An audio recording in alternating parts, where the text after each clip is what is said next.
What happened?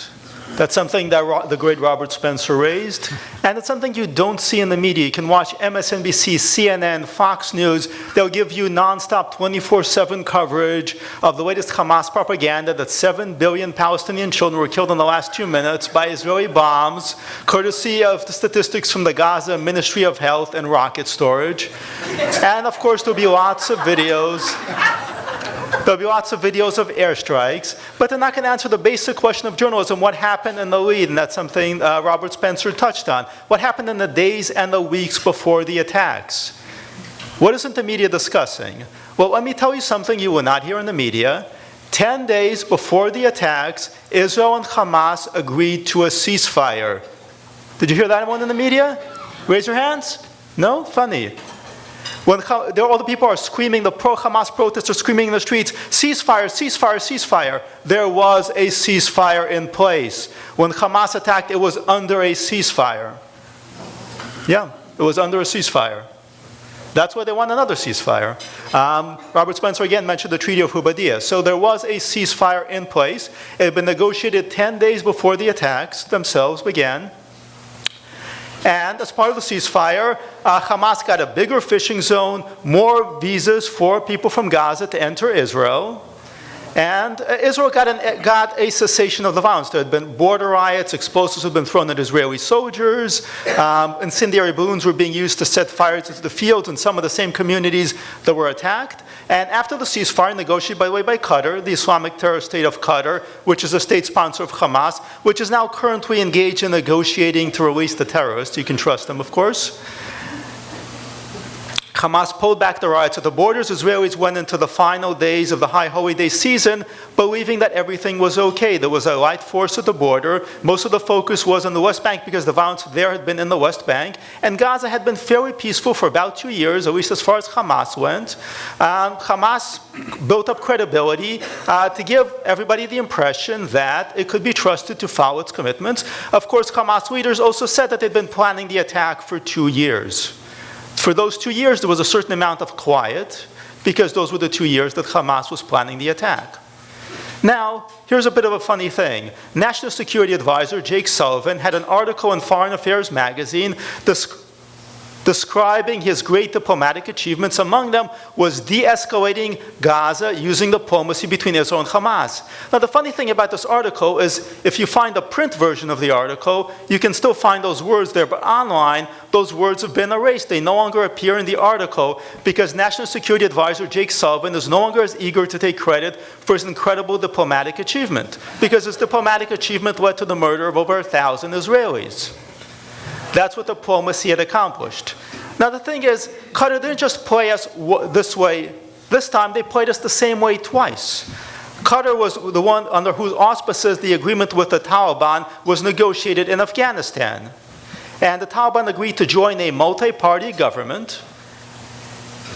And the United States would withdraw from Afghanistan. And the moment the United States began withdrawing from Afghanistan, the Taliban began conquering Afghanistan province by province. And you know what the State Department did? The State Department kept insisting until the very last minute that the Taliban were just building up leverage to form a multi-party government. The Taliban conquered a third of Afghanistan, half of Afghanistan, and the State Department kept negotiating with them to form a multi-party government.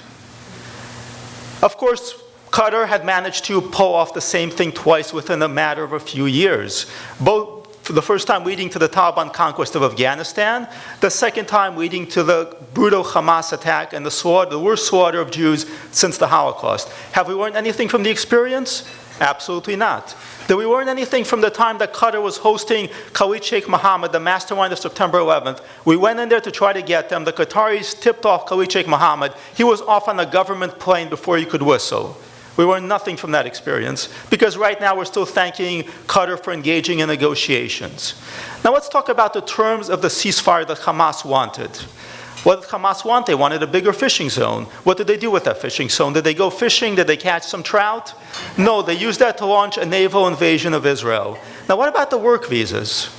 In 2021, Secretary of State Tony Blinken spoke at J Street, the anti-Israel lobby group, and he told J Street that One of the things that he had convinced the Israelis to do to make life better in Gaza was to provide work visas to Gazans to come and work in Israel. After Hamas took over Gaza, Israel logically closed it down because you don't want people who want to kill you into your country.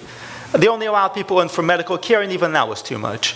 But in 2019 and in 2021, Israel significantly expanded the visa program, the work permit program.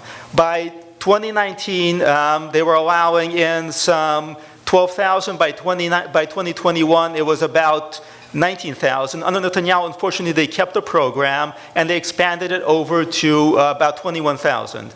Now they're finding these work permits all over the place in Israel now in the bodies of the dead terrorists, because the terrorists knew exactly who was living in those communities, what their security arrangements were. People who survived in those communities are saying that the terrorists knew who lived where, how many kids they had, even if they had a dog. All those day laborers they let into their communities, those day laborers came back as terrorists. They provided Hamas with info on how to attack those communities, how to bypass them, and how to kill everybody in there.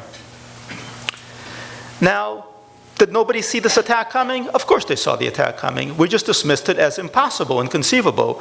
If you actually go back to September, in September, the media is reporting that there are border riots on the border and that Hamas is practicing, quote, storming settlements and kidnapping Israelis. But all the experts, including our experts, come out and they say that Hamas does not actually mean this. They're just doing this in order to improve their position, the negotiating position for the negotiations.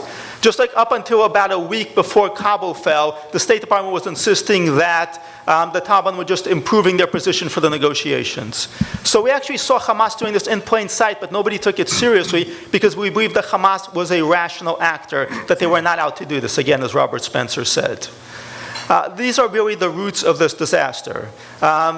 Because the moment you believe you can trust terrorists, the terrorists have set you up for the kill. And that is the fundamental catastrophe here. And absolutely nobody, none of the people responsible for this, particularly in the State Department, want to claim credit for this, want to talk about how they enabled the terrorists to go into Israel from Gaza. They don't want to talk about their diplomatic successes, but they're still doubling down on the idea that there is a negotiated solution, that diplomacy can work with terrorists. And of course, it can never work with terrorists. 1 minute. Okay.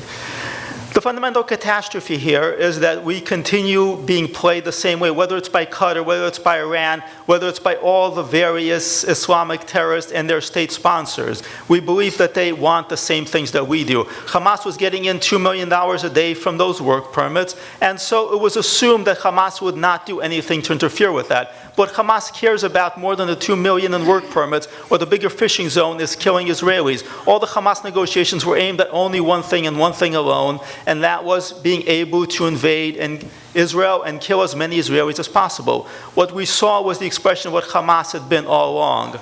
Back in the day, Hamas was described as a social work group back when it was operating under the usual Muslim Brotherhood rules. As it got more and more violent, we still kept talking about how it wanted some sort of negotiated solution, how it wanted to open up Gaza. The Biden administration pressured Israel into opening up Gaza to make life better for Gazans. This is still the thing that they're obsessed with. Get humanitarian aid into Gaza, make life better for Gazans, and they are going to turn around.